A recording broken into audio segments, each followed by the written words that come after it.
Bon, bah, bonjour à tous les courageux. C'est très noble de votre part d'être venu ici pour souffrir un petit peu, mais j'espère au moins que ce sera un peu intéressant pour vous. Euh, du coup, alors je sais pas du tout si on a le stream. Donc du coup, c'est-à-dire, je sais pas si on pourra enregistrer aussi. Ça enregistre aussi? Non, parfait. Bon, au moins, vous pourrez le voir en replay s'il y a besoin. Du coup, tout ce qui est la stack réseau, c'est un sujet en général qu'on laisse un peu de côté. On se dit bah tiens, j'ai mis 2, 3, 6 CTL, j'ai modifié quelque chose, j'ai pris les informations que ça marchait sur cette machine-là, donc du coup j'ai recopié. Mais en réalité, on ne sait pas exactement ce que ça fait ou comment ça fonctionne. Donc, du coup, on va essayer de voir un peu dans le détail, un peu comme pour la mémoire ou les petits tricks qu'on peut voir à peu près à côté. On va essayer de voir dans le détail ce qui est disponible dans la stack du noyau Linux. Donc, il y aura pas mal de texte, mais c'est juste explicatif, mais c'est un peu nécessaire. Et de gros schémas, mais pour cela, je vous dirais, il n'y a que le récit flow, j'ai même pas eu le temps de le finir, pour des raisons que j'ai expliquées tout à l'heure.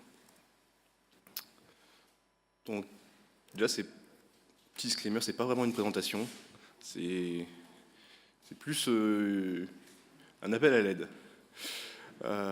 Si je reprends la timeline, donc d'abord, j'ai demandé sur la mailing list, est-ce qu'il y a des sujets qui vous intéresseraient au niveau système, bas niveau, etc. Et donc du coup, il y a Renaud qui a proposé, bah tiens, je voudrais bien tout ce qui est un petit peu stack réseau. Ok, très bien, parfait. Ça doit être intéressant. En plus, ça va sûrement être facile, vu que j'ai déjà des outils qui ont indexé le code du kernel, donc c'est OpenGrok en l'occurrence, j'ai un petit peu d'habitude de voir dessus.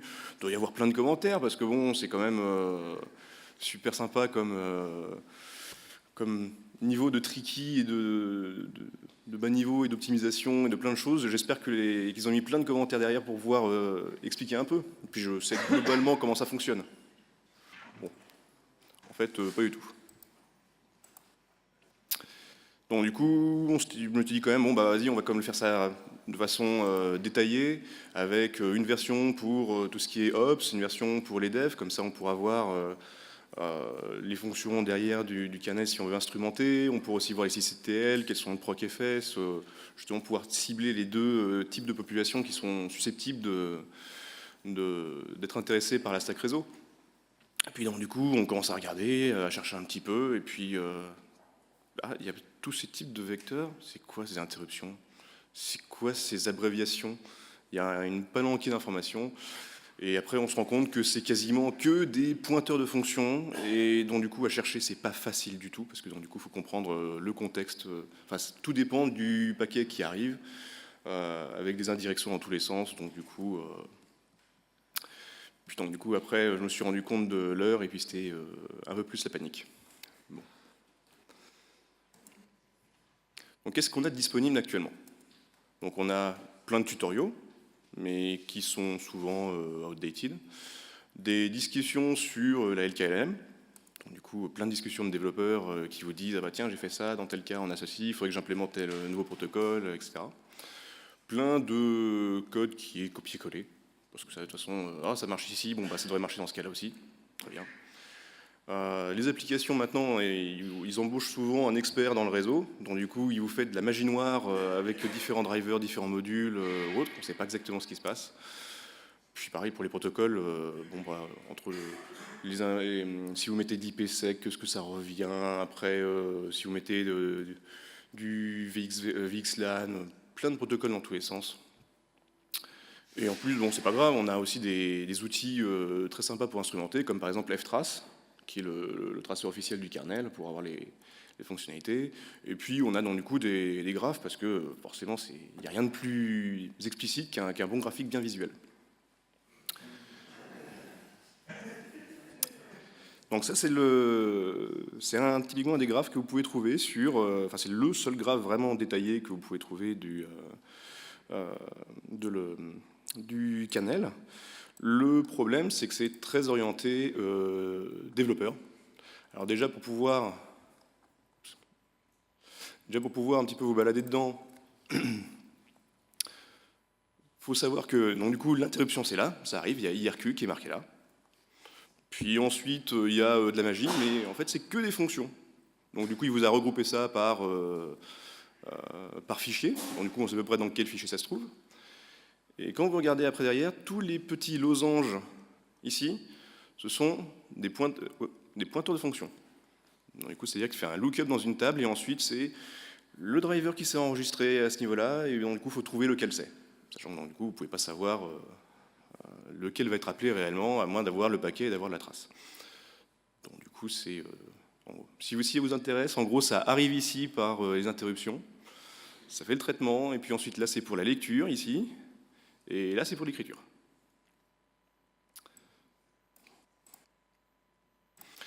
Donc du coup, on trouve aussi d'autres schémas très intéressants, mais qui ne sont pas du tout ce qu'on cherche. On a des détails de plein de trucs orientés très développeur kernel. Donc du coup, pour tout ce qui est ops, c'est pas très pratique. Bon, qu'à cela ne tienne, il y a sûrement du ftrace. C'est vachement bien, on pourra voir un petit peu quelles sont les fonctions qui sont appelées. Ah oui, oui, c'est très explicite. Ça, c'est une trace. Bon, du coup, on a bien tout le détail, mais derrière, il faut quand même aller le chercher. Bon, il doit y avoir des commentaires. Ah oui, oui, il y a des commentaires, il y a plein de commentaires. Je ne sais pas si vous arrivez à le voir. En gros. Alors déjà, quand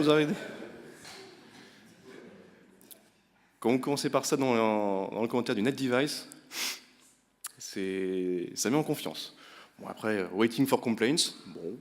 An explanation is required here, I think. Oui, bah, vu le reste du code, c'était plutôt pas mal. Après, quand vous grippez juste sur le mot tricky, c'est assez intéressant. Bon, protocol bug, ça on va se dire c'est pas trop de leur faute. Puis après, il y a la suite aussi. Evident application bug, bon d'accord. Fucking basic, ugly, fix-ups, wait for troubles, et encore wait for troubles. C'est un petit snippet de ce qu'on peut trouver dans les commentaires. Et puis pour le reste, ils sont pas très intéressants non plus. Ou alors en général, il n'y en a juste pas. Bon. Bah du coup, vu l'état de là, on va devoir s'y coller tout seul. Je ne savais pas dans quoi je m'engageais à ce moment-là.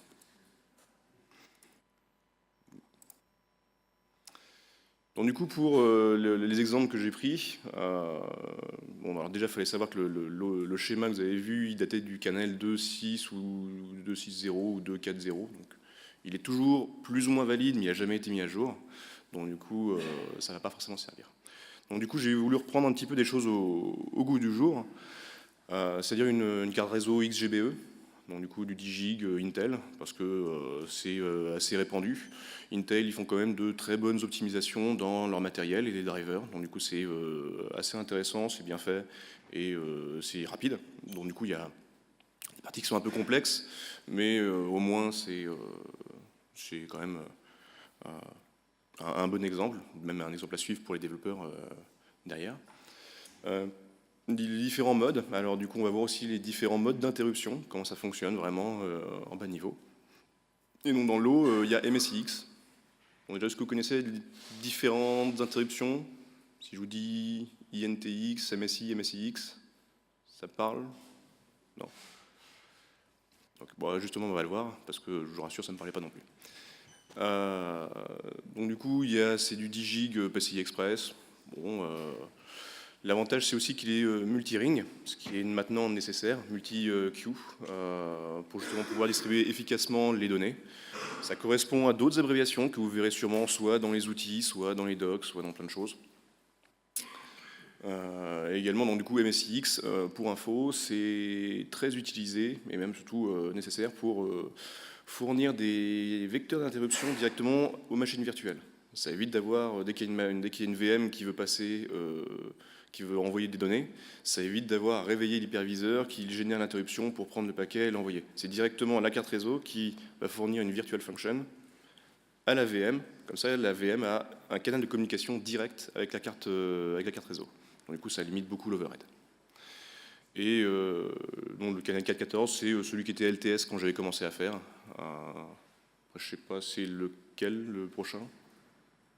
Vous vous souvenez, le 419 ou...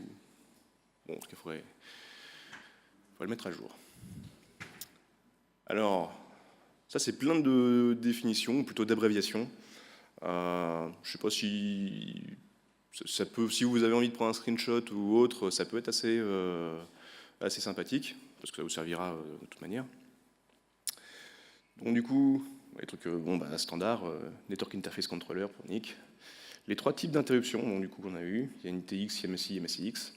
Donc MSI, ça veut dire Message Signal Interrupt. Message Signal Interrupt, ça veut dire qu'il n'y a plus besoin d'une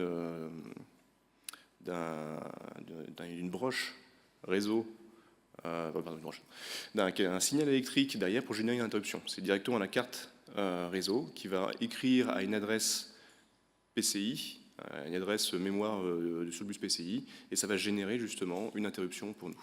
L'avantage, c'est que justement, il n'y a plus besoin de matériel dédié, c'est natif dans le PCI, on peut en avoir plusieurs, etc. Le MSIX, c'est la même chose, en mode étendu, on passe de 32 vecteurs à 2048, donc du coup c'est pour ça que c'est utilisé pour fournir du virtual function, parce que derrière un nombre de VM sur une machine, ça peut être assez élevé, donc du coup il faut quand même avoir au moins une virtual function par VM. Le coalescing, ça vous dit quelque chose? Ouais, un petit peu. Donc en gros, l'idée du coalescing, c'est de délayer un peu un traitement et de le faire en groupe, de grouper un tas d'opérations et les faire d'un coup. C'est justement du batch en fait, c'est du batching. Et donc du coup, c'est très utilisé par les cartes réseau, c'est configurable. Par les cartes réseau, encore plus loin dans la stack, il y a plein d'autres éléments. Ring buffer, bon ça je pense que ça parle à peu près à tout le monde. Oui, ring buff.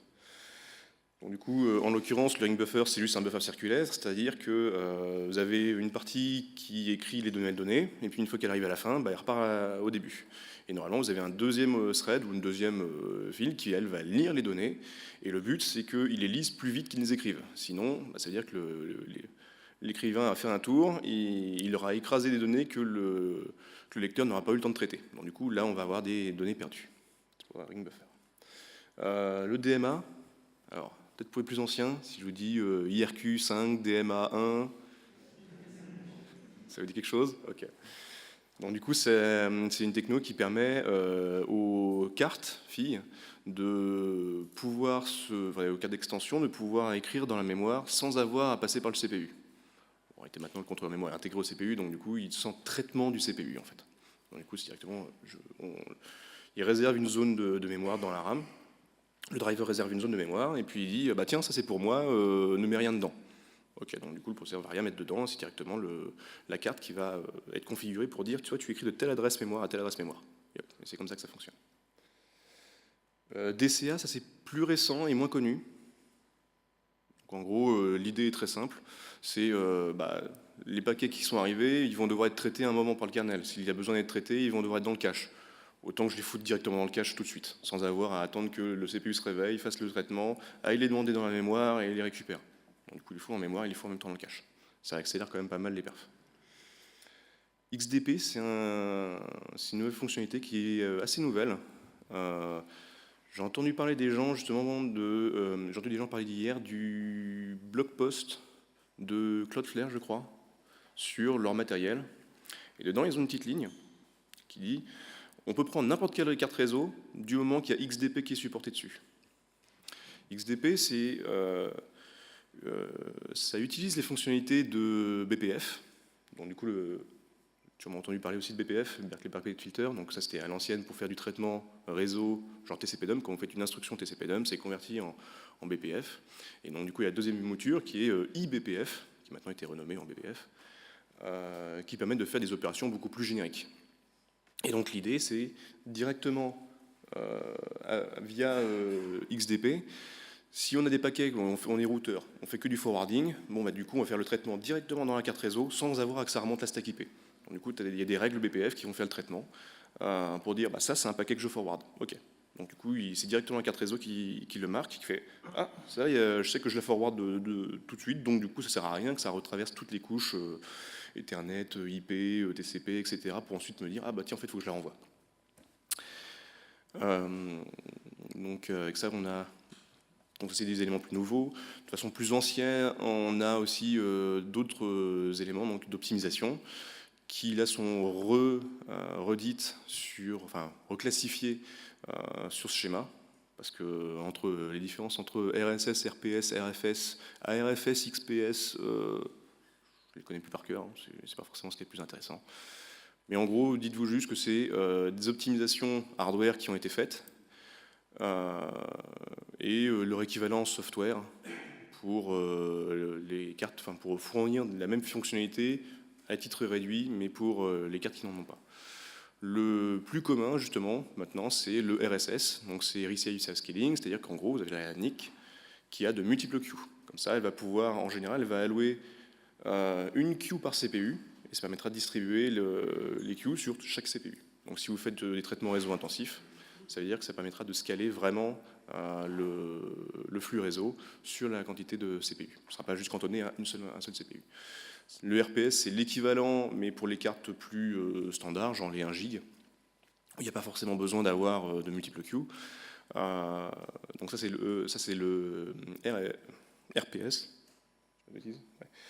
En gros, si vous n'avez pas de multiples queues hardware, vous n'en avez qu'une seule. Par contre, le traitement peut être déplacé.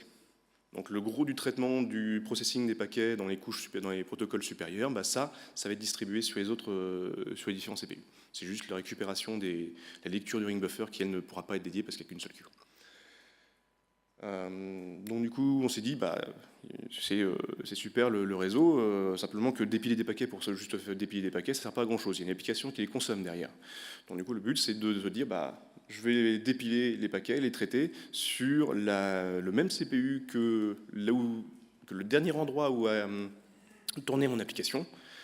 Comme ça, bah, le cache sera chaud, il y aura les données directement, ce sera un chemin direct. Il n'y aura pas besoin de faire un traitement sur un CPU, de dire « Ah, bah, l'application est à côté. Bon, bah, moi, je me rendors et puis je réveille l'autre. » Comme ça, c'est tout linéaire.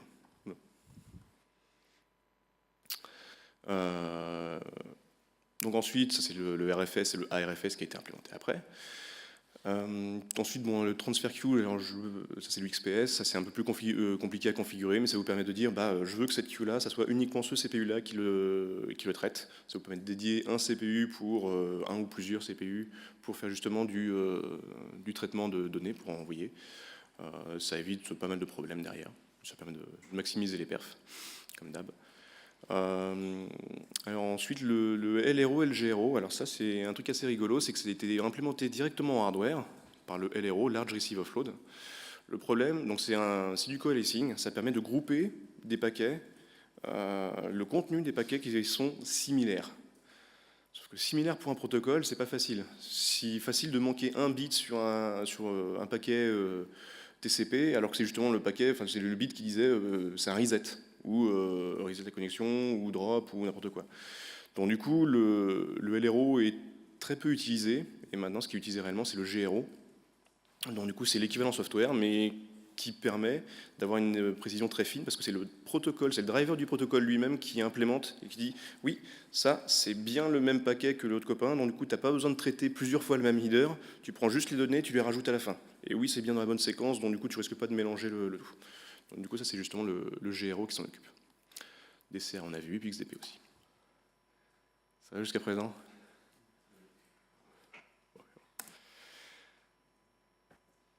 En général, la stack, bon, c'est assez simple. Vous avez parlé modèle OSI, donc de temps en temps, je mettrai L1, L2, L3, L4+, ou autre. Bon, après, c'est juste pour avoir un ordre d'idée. Après, on pense ce qu'on veut de OSI, mais c'est juste que c'est connu par beaucoup de monde.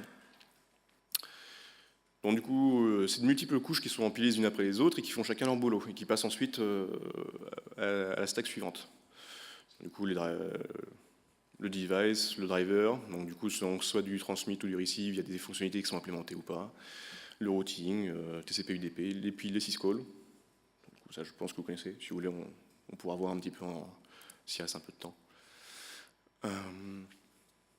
Si on commence déjà, la partie la plus basique, c'est le signal électrique. Donc déjà, peut-être que vous vous êtes demandé, quand vous arrivez derrière une machine, vous débranchez le câble, puis il y a l'opiote qui s'éteint quasiment instantanément. Bah, genre, s'il n'y a pas de paquet, pourtant il n'y a pas de paquet qui traverse, comment il fait pour savoir s'il y a du duplex ou pas? Ou genre, est-ce que quand mon switch quand je le down une interface sur le switch ou que je le mets en autoneg ou n'importe quelle autre manipulation de configuration, c'est répercuté immédiatement sur la carte réseau. C'est parce que dedans, même s'il n'y a pas de paquet qui traverse, il y a toujours un heartbeat qui est envoyé. Donc du coup, c'est toutes les 16 millis, je crois, j'ai vu. Et puis donc du coup, s'il n'y a pas de heartbeat reçu pendant 50 à 150 millis, du coup, il détecte un link failure et puis là, il voit qu'il n'y a plus de duplex. Enfin, il voit qu'il n'y a plus de lien. Alors, peut-être que vous avez entendu parler de top half, bottom half pour les IRQ, le traitement des interruptions. Bon, normalement, on ne parle plus de top half, de bottom half, ni de soft, ni de hard, donc juste interruption et soft, IRQ et soft IRQ. Bon, c'était Steven Rochette qui m'avait dit ça la dernière fois, donc aucun récipise. J'acquiesce et j'accepte. Du coup, le hard IRQ, donc les interruptions, c'est le traitement physique, c'est-à-dire le traitement du signal électrique en disant c'est à 4 réseaux. Donc on a vu, il va grouper justement des multiples events qui arrivent, l'envoyer d'un coup. Il y a 2 types, level triggered et edge triggered. Bon, ça en général, ça vous dit pas grand-chose, mais ça vous servira pas non plus derrière. Je vais essayer juste de voir si je peux. Hop. Donc, quand vous faites 4 proc IRQ, vous avez donc du coup le listing des canaux IRQ ici, la liste des CPU, donc du coup c'est votre matrice que vous avez pour savoir quels sont les éléments qui font des interruptions. Donc là on voit que pour le NVMe justement c'est bien distribué sur chacun des CPU, il y a chaque CPU qui peut prendre des interruptions selon là où se trouve l'application qui le fait. Et donc du coup les histoires de Edge ou pas, je ne sais pas si vous allez voir, ou si vous avez une machine vous pouvez regarder directement. Vous avez soit ici Edge, vous avez justement des petits éléments, donc ça vous donne le type d'interruption que c'est. Est-ce que c'est du MSI ou est-ce que c'est du IO APIC, c'est-à-dire du legacy.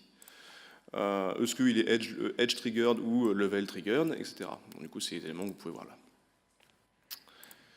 Puis donc du coup, pour la petite histoire, il y a toujours des éléments qu'on va trouver. Donc du coup, le timer 0, on va l'avoir. Le PS2, on l'a plus. C'est aussi pour ça que les gamers, ils aimaient bien le PS2. C'est parce que justement, c'était plus réactif. C'était directement des interruptions qui étaient générées plutôt que le driver USB qui allait poler. Donc ça, justement, il y avait des canaux IRQ qui étaient limités, enfin qui étaient libres, qu'on pouvait choisir de distribuer selon les éléments qu'on avait. En général, il y avait des règles plus ou moins officielles, c'est plus celui de la norme. Donc, du coup, modem, parallèle port, ACPI. Donc, maintenant, vous allez retrouver surtout le timer et l'ACPI, parce que le reste, on n'a plus. Et d'autres éléments, le EIDE, on n'a plus non plus. Donc, le soft IRQ, donc ça, c'est le pendant de traitement critique. Pardon. Le hard IRQ, c'était le traitement critique, c'est-à-dire le CPU qui est interrompu, il traitait un process, puis tout d'un coup il interrompu, il dit hey, « il y a un truc à process ». Ok, d'accord. Donc du coup, il interrompt son travail en cours sur l'application, il va traiter l'élément. Ce qui se passait avant, c'est qu'il y avait beaucoup de traitements qui étaient faits directement dans le hard IRQ, et donc du coup, ça bouffait énormément de temps sur les applications. Et s'il y avait une tempête d'interruption, l'application ne tournait jamais. Donc du coup, ce qu'ils ont fait, c'est qu'ils ont dit le hard IRQ, on va le réduire au strict minimum. Il va juste dire, ok, il y a un traitement, je désactive les IRQ pour plus être interrompu en même temps, enfin pour plus être interrompu après. J'ai bien compris qu'il y avait des trucs à faire. Je vais interrompre les interruptions et puis je vais dire au démon soft IRQ, donc son pendant processing thread kernel en fait, c'est le thread kernel qui a soft IRQD. On va lui dire du coup de faire le traitement. On va le scheduler. Et donc ensuite ça va être au scheduler kernel de se dire tiens, il y a du traitement à faire, on va dépiler. Et du coup, il ne va pas prendre du temps sur une application qui, elle, faisait autre chose. Du coup, vous allez voir ça sur toutes vos machines. Je pense que vous avez tous vu Ksoft IRQD. Quand vous faites un PS, vous voyez qu'il y a Ksoft IRQD / un numéro.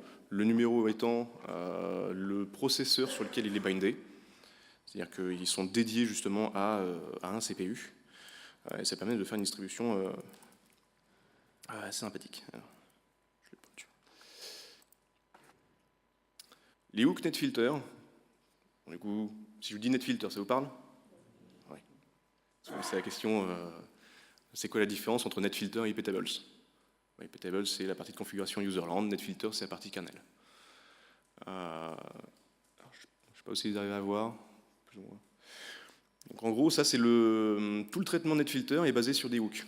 Dedans, des endroits de code, il y a un appel à nfhook qui dedans va regarder s'il y a des éléments à traiter, parce que j'ai des règles qui sont chargées, des règles NetFilter qui sont chargées. Si j'en ai, je vais les passer dedans. Est-ce que je dois dropper le paquet, le mettre ailleurs ou autre, ou le consommer, le faire dans une autre chaîne. Donc du coup, c'est cette partie-là qui va justement permettre de définir le traitement à effectuer ou pas. Dedans, si vous voyez, il y a ici vous avez un petit if have jump label. C'est un truc qui permet d'accélérer justement le passage s'il n'y a rien à faire, genre j'ai aucune règle qui est chargée, je retourne tout de suite. Ça permet d'éviter à avoir à récupérer un lock, à faire un listing, à regarder est-ce que j'ai une référence ou pas.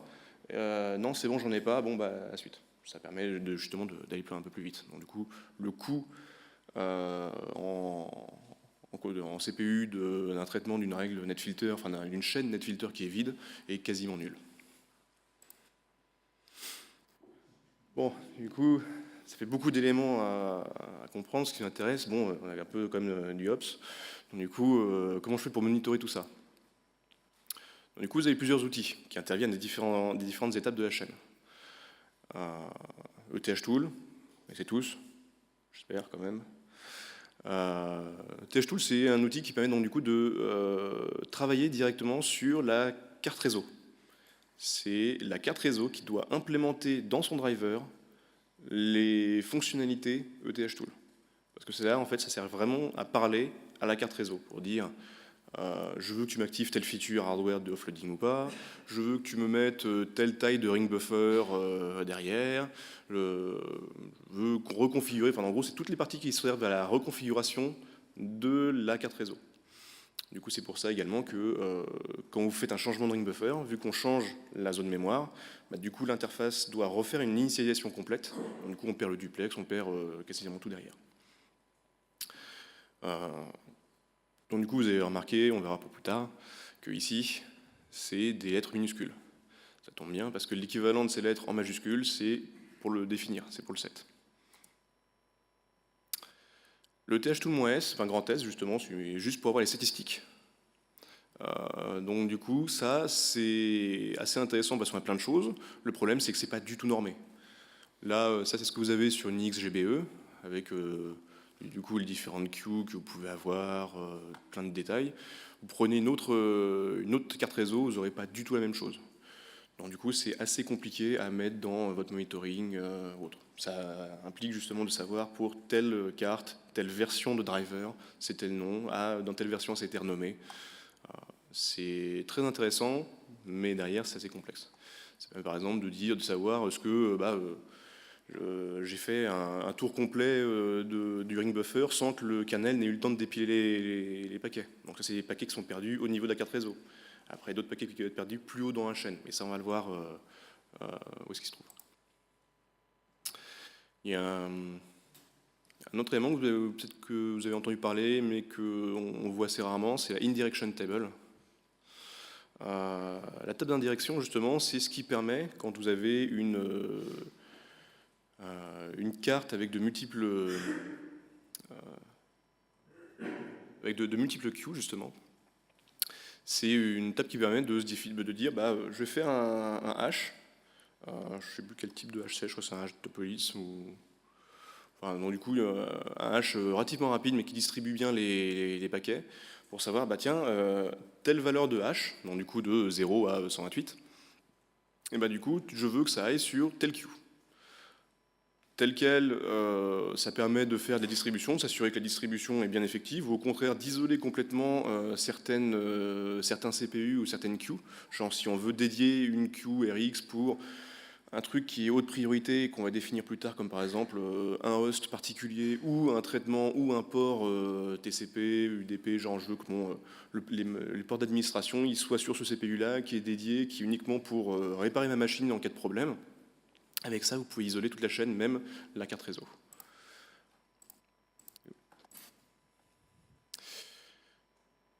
Du coup, le ProcFS, bon, On balade tous dans /proc pour buter des process, pour vérifier, faire des différentes vérifications. Dedans, il y a plein d'éléments qui sont très intéressants, mais qui malheureusement ne sont pas du tout documentés. On va dire que c'est un problème assez récurrent sous Linux en fait. Donc si par exemple, je vous prends softnetstat, ah c'est super sympa, hein, mais on va mettre un petit coup de match. Je vais y arriver. Non, j'y arrive vraiment pas. Donc là, on voit qu'il y a des paquets qui arrivent. Ça se voit, hein, c'est limpide. Il faut savoir, justement, alors pour le savoir, il faut regarder dans le code source, et justement, c'est normalement ce que j'essaie d'expliquer dans le détail de ce qui va suivre. La première colonne, c'est donc du coup le nombre de paquets, enfin de softnet, c'est-à-dire le nombre d'événements NAPI qui ont été traités. Ça, c'est la première colonne. La deuxième, c'est le nombre d'éléments qui ont été droppés.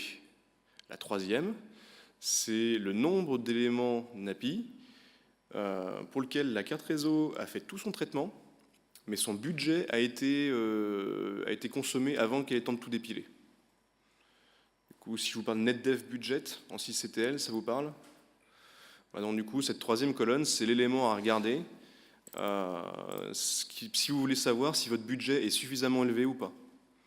En gros, dans le traitement du soft IRQ, pour éviter que ça prenne trop de temps, ou que ça empêche justement de faire d'autres traitements, derrière, il y a un mécanisme de distribution. Si vous avez de multiples cartes réseau avec de multiples interfaces, de multiples queues, justement, c'est le boulot de NAPI de distribuer équitablement le budget, donc qui par défaut est de 300, ce qui n'est pas énorme. C'est pas de distribuer équitablement entre toutes les interfaces. Donc du coup, si vous voyez ici, vous avez du time squeeze, c'est ce qu'on appelle time squeeze, la variable de cette colonne-là, ça veut dire qu'il faut augmenter votre budget. Il y a pas mal de trucs comme ça qui sont un petit peu obscurs, mais très intéressants. Donc du coup, on va essayer de le faire. Proc interrupt, donc du coup, c'est ce qu'on a vu tout à l'heure. Et donc du coup, ça c'est pour le voir, la distribution, le nombre d'interruptions qui ont été faites par les différents processeurs et différents canaux IRQ. Et donc du coup, pour définir ou voir l'affinité IRQ, c'est-à-dire qu'en gros, vous pouvez configurer pour dire je veux que tel processeur traite tel canal ou tel queue, ou etc. C'est dans proc IRQ, le numéro de l'IRQ et SMP Affinity. Là, vous mettez un masque hexa, pour dire je veux que ce soit tel CPU et tel CPU qui sont en charge. 6FS, donc ça c'est plutôt des éléments très bas niveau également, ça permet d'instrumenter facilement et de façon très rapide, pour voir le monitoring, le duplex, la vitesse, des trucs comme ça. Comme c'est justement des entrées dans le 6FS, vous avez juste si vous avez un script shell ou n'importe quoi, vous faites juste un cat du truc et vous avez l'information. Ça évite d'avoir à spawner un process pour avoir l'output, de le parser, de respawner un autre process pour faire un grep dessus, etc. Donc au moins vous l'avez directement. Et donc du coup la configuration du RPS, donc vous vous souvenez, c'est là où on dit justement tel queue est traité par tel processeur, ça se fait là aussi. Donc ça c'est pour le monitoring, et encore on n'a pas tout vu. Donc pour la configuration ETH-Tool, c'est ce qu'on a dit tout à l'heure, tous les éléments avec une lettre minuscule, l'équivalent avec la lettre majuscule, ou alors au lieu d'un show, vous mettez get dans l'option longue. Du coup, ça sert à définir la même valeur. Bonus, si vous reprenez ce qu'on a pu voir avec les interruptions et d'autres éléments, donc il y a un élément qui est assez intéressant, c'est le n-tuple. Pour les cartes réseau avancées, avec des fonctionnalités avancées, comme par exemple les XGBE ou n'importe quelle autre carte d'IG, vous pouvez dire, pour tel IP, ou tel protocole, ou tel port TCP, je veux que ça aille sur tel queue. Mais vous pouvez aussi dire, je veux que tu le drops directement. Du coup, si vous voulez faire des petites surprises à vos collègues qui ne connaissent pas du tout ça, ça peut être très intéressant. Et je comprends pas, je le vois au TCP dump, je le vois qu'il sort, mais je le vois jamais sur ma machine. Oui, il y a une raison pour laquelle c'est. Donc, du coup, vous pouvez dire, là, en gros, je dis flow type, donc du coup, tous les paquets UDP v4, dont la source IP, c'est 10.10.10.100, avec le masque derrière, action, tu drops. Enfin, -1, c'est drop. Du coup, c'est même pas comptabilisé dans les IRQ, c'est invisible. C'est la carte réseau qui le drop. De quoi? C'est pas le serveur, c'est la carte réseau qui le drop.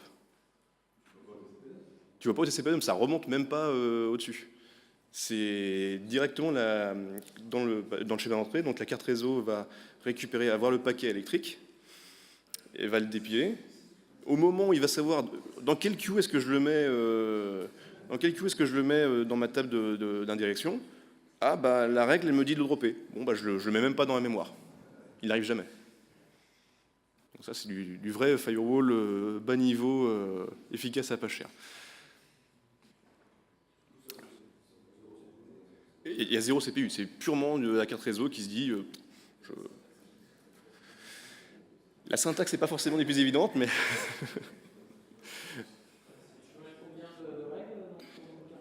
Alors le nombre de règles qu'on peut mettre, ça dépend de la carte réseau. Et en général, je crois que ça peut aller jusqu'à. Donc sur les bonnes cartes, tu peux en mettre jusqu'à entre 2 et 8000. Donc ça. Le logiciel peut déporter une partie de ces règles dans le carte réseau. Ouais, il peut le déporter, mais c'est pas facile et à gérer et instrumenter derrière, c'est pas forcément ce qu'il y a de mieux. Maintenant, il vaut mieux plutôt utiliser XDP, qui fait plus ou moins la même chose, un tout petit peu plus haut, mais au moins c'est du BPF, tu as beaucoup de fonctionnalités en plus et tu as plein d'éléments qui sont très intéressants. Utilisez le micro, s'il vous plaît. Mais toutes les cartes l'implémentent pas. Non, toutes les cartes ne l'implémentent pas. Par exemple, si je prends ma carte là de mon laptop, donc si je fais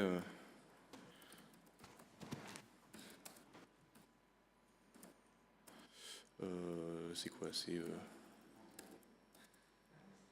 ah.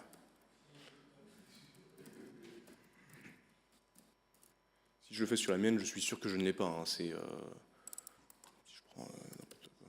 Ah bah génial. Voilà, je note supported.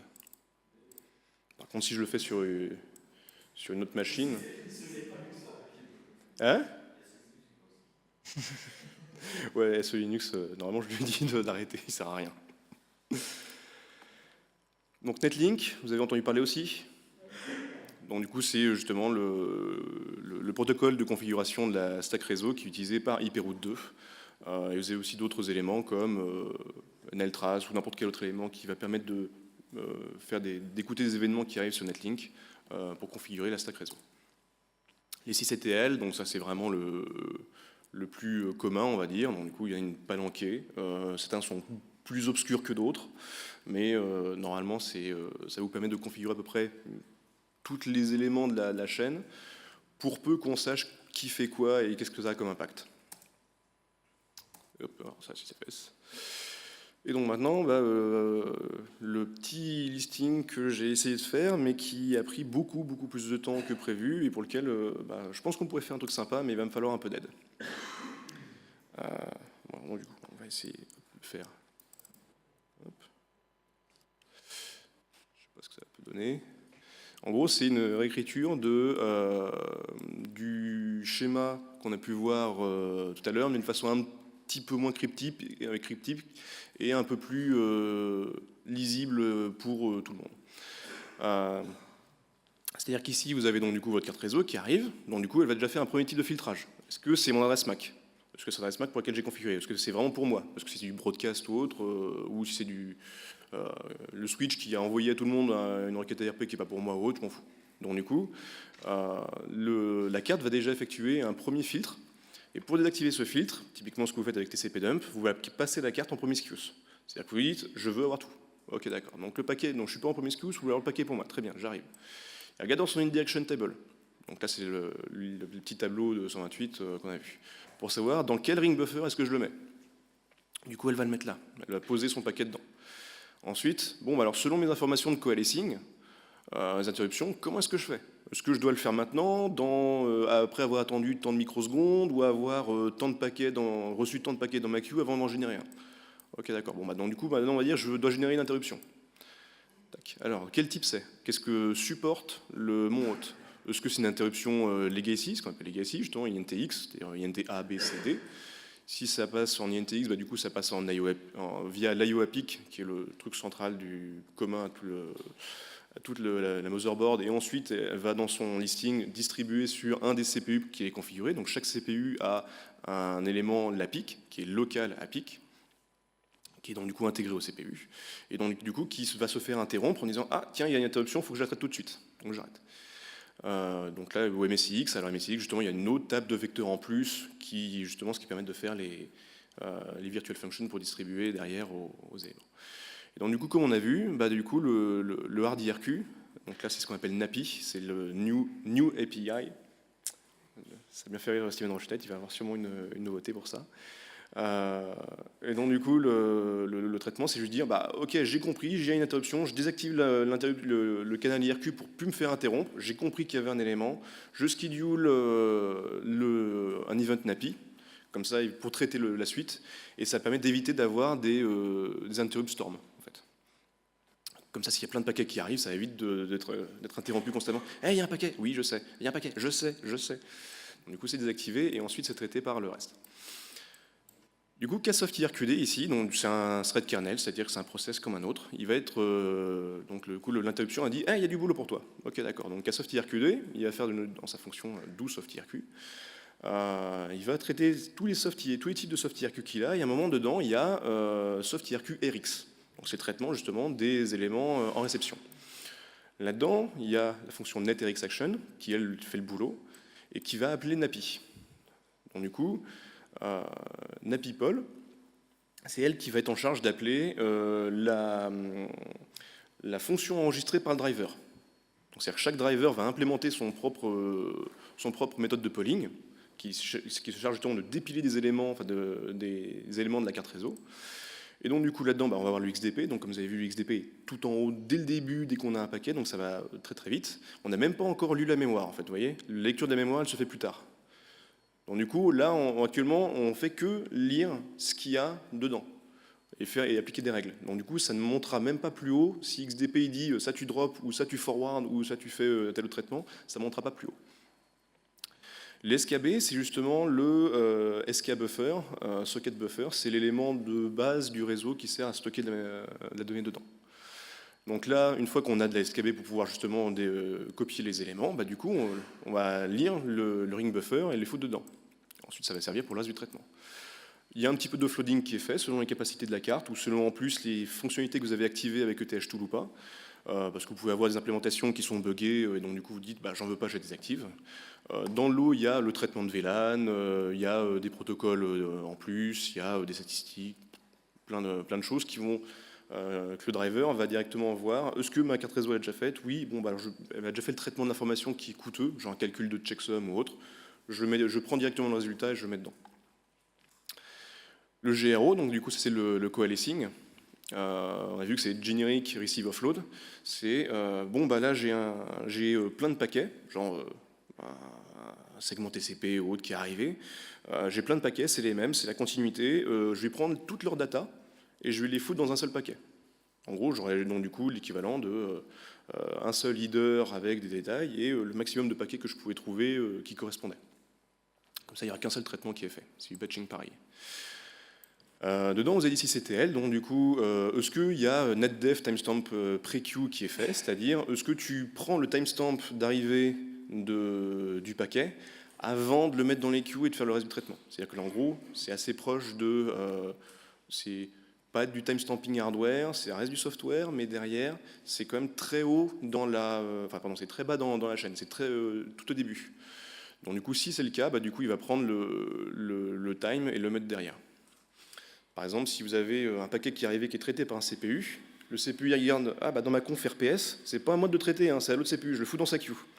Donc du coup, ça va être l'autre CPU qui va devoir recevoir une interruption, être réveillé, commencer le traitement, et puis là il va faire ok, donc du coup mon timestamp, je vais le prendre plus tard, alors que le paquet est arrivé beaucoup plus tôt. Donc ça vous évite d'avoir le drift de temps entre toute l'administratif pour savoir c'est quand le timestamp où il a vraiment été reçu.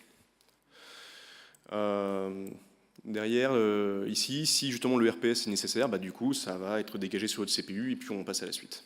S'il n'y a pas de RPS, c'est bien ce CPU-là qui doit faire le traitement. Bon, bah, d'accord, très bien, on continue dans la chaîne. Si j'ai pas pris avant la queue, bah, du coup, ça veut dire qu'il faut que je le fasse maintenant. C'est bien moi le CPU qui le traite, bon, bah, je le prends maintenant. Donc du coup, là, ça va remplir le champ timestamp du socket. Il va augmenter des stats, genre le RX et d'autres. Il va faire un petit peu de untagging s'il y a besoin. Donc schedule ingress, ça c'est justement pour tout ce qui est le scheduling, pour éviter s'il y a un peu de... Comment dire, ça permet de rajouter des limitations en termes de paquets, de flow et de quantité de messages que vous recevez à chaque fois. Ça permet de faire un peu de... ça permet d'éviter d'être floudé, quoi. Ici, vous avez donc du coup le RX Handler, qui est un champ qui est optionnel, mais qui sert par exemple pour le bonding, le teaming, le tap ou le VLAN. Donc tous les bridges, etc., ils vont se poser là. Et donc du coup, alors là, on arrive donc ici, on arrive dans le premier gros pointeur de fonction, qui est justement le passage à la couche du protocole suivant. Si on n'a pas de type trouvé, bah, du coup, il va incrémenter une autre valeur de protocole, une autre valeur dans les procfs, pardon. Je ne sais pas si je les ai. Donc du coup, ça par exemple, c'est ce qu'on a vu donc, dans SoftNetStat. C'est ce qu'on a vu derrière, c'est la deuxième colonne. C'est le RxDrop. C'est-à-dire qu'en gros, on n'avait pas de protocole identifié dans le paquet pour savoir à quel élément l'envoyer. Du coup, on peut le voir, la liste des protocoles qui sont enregistrés dans procnet. Hop, ici. Vous voyez, dans procnet ptype. Ici, ça, c'est le contenu de cette table d'indirection-là, enfin cette table de mapping-là. Ici, selon le protocole, donc du coup, c'est le champ type dans le paquet, bah, du coup, il va savoir dans quelle fonction il va l'envoyer. Donc, est-ce que c'est directement IP, ce qui arrive dans 99% des cas. Est-ce que c'est l'LC? Donc, du coup, là, c'est le module LLC. J'ai pas essayé, mais je sais même pas si c'est ça, en fait. Bon, bah, il me dit justement que c'est utilisé, donc du coup, c'est ce module-là qui fournit cette fonction-là. Pareil pour ARP ou pour IPv6. Donc du coup, ça, il fait en fonction de la valeur du champ qui se trouve dans le paquet. Donc du coup, comme on a vu ici, ça peut être ARP, ça peut être IP, ça peut être LLC, donc du coup pour le bridging. Il va remonter la chaîne, voir est-ce que, donc du coup, rajouter des statistiques, faire des vérifications, est-ce qu'il n'y a pas de congestion qui est activée, oui, non. Il va valider les checksums, s'il y a des problèmes, bon, bah, il va incrémenter donc, dans /netstat, /snmp, /netstat encore différentes colonnes. Ça, c'est des statistiques justement qui sont gérées. NFHook, donc ça, c'est justement tout ce qui est netfilter en mode pré-routing. Vous savez, iptables -t nat -l pré-routing. Donc ça, c'est justement la chaîne de routing, c'est là ici. Et à chaque fois qu'on voit, quand on passe un NFHook, c'est toujours la fonction IPRCV et ensuite IPRCV underscore finish. C'est la fonction appelante, prend le hook, il dit si c'est bon pour toi, le hook netfilter, tu appelles la fonction qu'il avait appelée underscore finish. Ça, c'est pas obligatoire, mais c'est une convention que j'ai retrouvée tout le temps dans tout le code. Donc après pareil, du sysctl, early demux, bon, ça permet de faire du traitement plus en amont, mais si les paquets sont droppés plus tard, bah, c'est du traitement perdu, parce que le but c'est toujours de ne pas faire du traitement pour rien.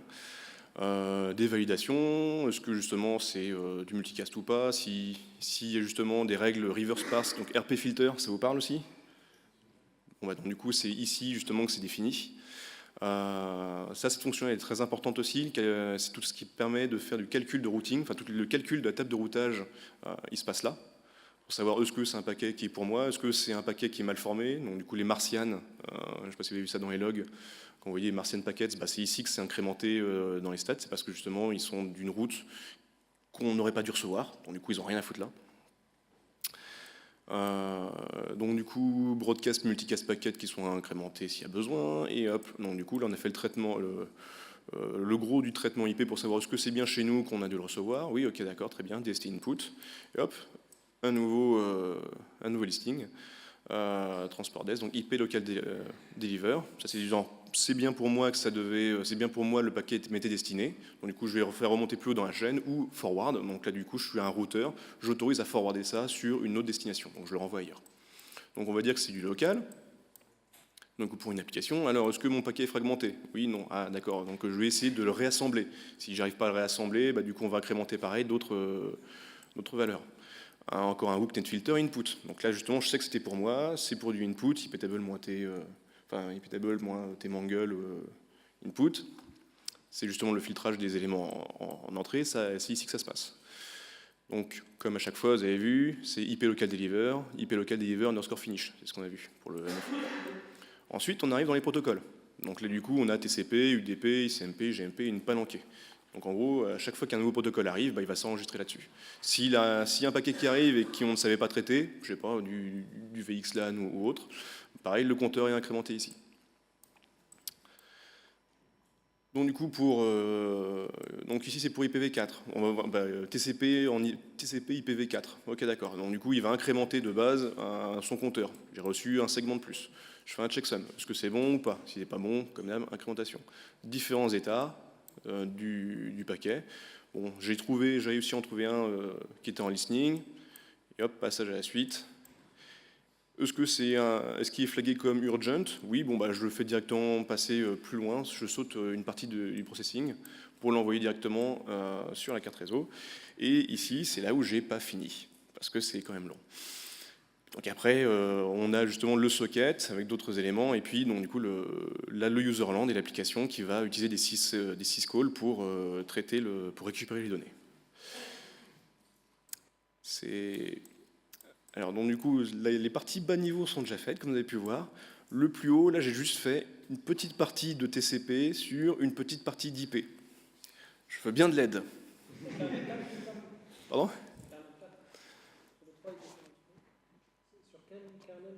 Ça, c'est le 4.14, le kernel, là. Donc du coup, si vous voulez, j'ai plein d'outils pour m'aider justement là-dedans. Le plus gros, c'est justement OpenGrok, qui permet de naviguer super facilement dans justement tous les éléments. Du coup, là, je vois tous les éléments toutes les lignes qui ont fait appel à cet élément-là, où est-ce qu'il est défini, etc. Donc, OpenGrok, c'est très bien si vous avez des gros systèmes. Mais il y a du boulot. Donc, idéalement, ce que je voudrais, c'est qu'au final, on arrive à faire un élément comme ça, donc genre une carte comme ça, assez grosse, plus ou moins grosse, mais sur lequel on pourrait instrumenter et dire, bah tiens, je lis mes différents éléments et j'incrémente les compteurs et on peut voir, bah tiens, la table là, elle est remplie, le routing, il est full, le garbage collector a mis trop longtemps, je perds des paquets ici, etc. Ce serait vraiment un truc, je pense, qui manque pour un petit peu ce truc magique qui est la stack réseau, mais non, du coup, pour ça, il me faut de l'aide. Du coup, est-ce que vous avez des questions ou Je pense que oui. Il y a un moment, j'entendais parler des cartes, alors notamment les Intel, qui font du TCP offloading. Est-ce que c'est juste une manière de revamper du LRO, GRO, ou est-ce que c'est un autre truc? Non, alors le TCP offloading, c'est pour l'envoi ou pour la réception? Justement. Parce qu'en fait, les cartes Intel, ils ont DPDK, qui est une stack qui permet en fait d'implémenter directement en userland. Donc du coup, de sauter toute la stack réseau du kernel qui est générique. Mais derrière, ça permet donc du coup de prendre un cas très précis et de l'adapter pour éviter la plus faible latence, en dégageant tous les trucs, en mettant les éléments fixes, en disant ça c'est juste pour ce cas-là, je l'optimise pour ce cas-là, et tiens, prends-le. Donc si c'est des PDK, ça existe depuis très longtemps. S'ils font du TCP offloading directement dans la carte, ça veut dire qu'ils implémentent le protocole complet comme un FPGA en fait, ce qui ne serait pas déconnant du tout, c'est déjà ce qui se fait et qui coûte très cher. Donc s'ils ont réussi à le généraliser et à le revendre tel quel, c'est possible, mais j'ai pas plus de détails que ça. Oui, c'est moins générique, mais donc du coup c'est plus rapide, mais tu prends moins de temps de faire des choses. Donc, ouais. Est-ce que tu penses que les 6CTL pour les cartes d'IG par défaut sont bien, ou est-ce qu'il faut forcément faire un peu de tuning Il faut forcément faire du tuning. C'est rien qu'augmenter le budget. c'est le minimum. Parce que sinon, le budget de 300, ce qui se passe, c'est que... J'ai idée, c'est parti. Mais en gros, ce qui se passe, c'est que ici, la loupe, la boucle, le NaPyPol, il ne fait que 60 par défaut, pour tout le monde, et c'est dans le code, 64 paquets dépilés. Il en fait 64. Ensuite, il dit, bon, bah, j'ai épuisé mon budget, je passe au suivant. La carte réseau suivante, elle essaie de dépiler 64 aussi. Est-ce qu'il a fini avant? Bon, il a fini avant, bah, tant mieux, passer à la suite. Et s'il y en a un qui n'a pas fini, bah, du coup, il refait un tour de boucle et il repasse à nouveau sur listing. Et donc, du coup, par défaut, c'est pas assez, ça n'a pas bougé depuis trop longtemps, en fait. Moi, j'avais une question sur... il me semble avoir lu quelque part que NetFilter allait être remplacé par des jails eBPF. Je sais pas, est-ce que tu as lu des infos là-dessus ou est-ce que c'était juste un bruit de couloir ou... Non, de mémoire, ils voulaient justement remplacer tous ces systèmes de hook derrière, mais c'est en gros par une machine à état, donc BPF, qui fait du traitement, et donc du coup de déporter le traitement, toute l'intelligence, de la déporter du noyau et donc de fonctions dédiées dans du traitement BPF, donc du coup des règles BPF qui seraient calculées en userland et poussées via justement la build chain. Donc du coup, on enlève l'intelligence du kernel pour la mettre dans le userland et en lui faisant faire compiler des trucs des machines à état très basiques.